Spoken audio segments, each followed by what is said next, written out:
નમસ્કાર દર્શક મિત્રો, મિસ્ટર ગુજરાત ન્યૂઝમાં આપનું સ્વાગત છે। લુણાવાડા ખાતે ક્ષત્રિય ઠાકોર સેના દ્વારા ભવ્ય સ્નેહ મિલનનું આયોજન કરવામાં આવ્યું હતું।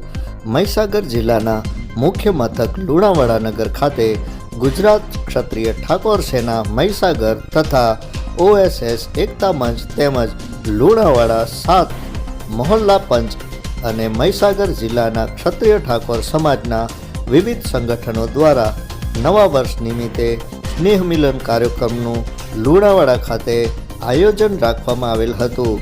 આ કાર્યક્રમ ક્ષત્રિય ઠાકોર સેના પ્રદેશ પ્રમુખ અલ્પેશ ઠાકોર તેમજ ગુજરાત ક્ષત્રિય ઠાકોર સેના પ્રદેશ ઉપપ્રમુખ ધવલસિંહ ઝાલાની અધ્યક્ષતામાં યોજાયો હતો, જેમાં લુણાવાડાના ધારાસભ્ય ગુલાબસિંહ ચૌહાણ, મહીસાગર જિલ્લા ભાજપ પ્રમુખ દશરથસિંહ બારિયા, પંચમહાલ ડેરીના ડાયરેક્ટર જુવાનસિંહ ચૌહાણ, લુણાવાડા પૂર્વ ધારાસભ્ય કાળુભાઈ માલીવાડ, રઘુવીરસિંહ પરવાર તેમજ જિલ્લાના ક્ષત્રિય ઠાકોર સેનાના મોટી સંખ્યામાં કાર્યકરો, હોદ્દેદારો અને મોટી સંખ્યામાં સમાજના આગેવાનો, વડીલો તેમજ મહિલા અને બાળકો ઉપસ્થિત રહ્યા હતા।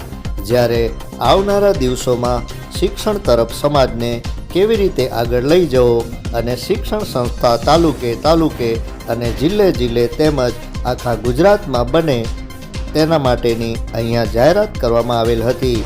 આ કાર્યક્રમમાં શિક્ષણ પર ભાર મૂકવામાં આવ્યો હતો, જેથી સમાજના બેન દીકરીઓ અને ભાઈઓ ઉચ્ચ શિક્ષણ મેળવી આગળ વધી શકે।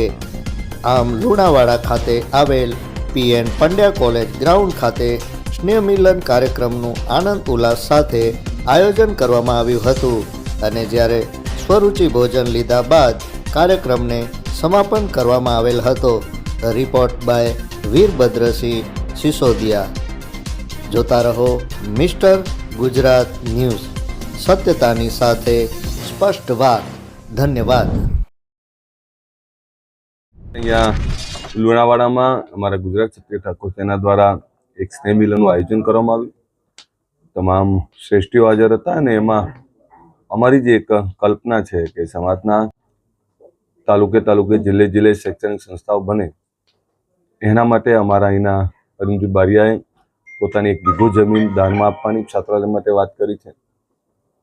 હું હંમેશા વાત કરતો હોઉં છું કે કોઈ પણ સમાજ આગળ આવ્યો છે તો એમાં પણ એની અચ્છાઈઓ, એમાં શિક્ષણ, રોજગાર, વ્યસન મુક્તિ, ધર્મનું સાચું આચરણ, આ બધા પરિબળોને લઈને કોઈ સમાજ, કોઈ વ્યક્તિ આગળ આવતો હોય છે। ત્યારે હું પણ વારંવાર એક જ વાત કરું છું, વ્યસનો છોડી શિક્ષણ અપનાવો, અંધશ્રદ્ધામાંથી બહાર નીકળો, તમામ સમાજોની સાથે કદમથી કદમ મિલાવીને આગળ વધવાનું કામ કરો।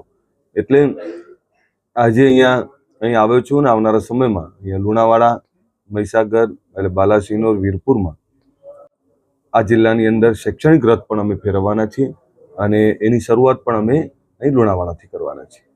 સાહેબ, બીજેડની જે પોલિસી સ્કીમ છે તેના વિશે શું કહેશો?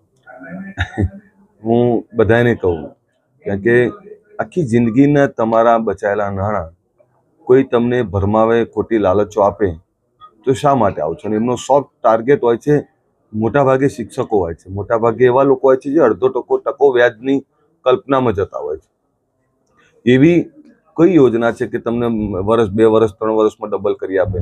આવી લાલચોથી દૂર રહેવું જોઈએ અને આવા પ્રકારની જે કઈ પ્રવૃત્તિ ચાલતી, હું તો આનાથી દૂર રહેવા માટે હંમેશા અપીલ કરતો હોઉં છું અને સખત શબ્દોમાં વખોડતો હોઉં છું। બીજું આપનું ધ્યાન નહીં હોય, બીજું પણ ચાલે છે તમામ જગ્યાએ તે ડ્રોના નામે, અને ડ્રો જુઓ, એક ટ્રેક્ટર હોય, એક ગાડી હોય અને 1 લાખ લોકો ટિકિટ લે, આ પ્રકારનું પણ એક સેવાના નામે બહુ મોટું ચાલે છે। ત્યારે આવી બધી બાબતોથી દૂર રહો। આ જે કંઈ ચાલ્યું છે, હું તો એવું માનું છું કે હવે આ લોકોના પૈસા કોણ પાછા અપાવશે? પૈસા બચ્યા છે કે નહીં બચ્યા, ઉડાડી માર્યા છે, એમના મોત શોખમાં ઉડાડ્યા છે કે શું કર્યું છે મને ખબર નથી, પણ જે લોકોના પૈસા ડૂબ્યા છે એ લોકોની શું મનોદશા છે આજે હું કલ્પના કરવી અઘરી છે।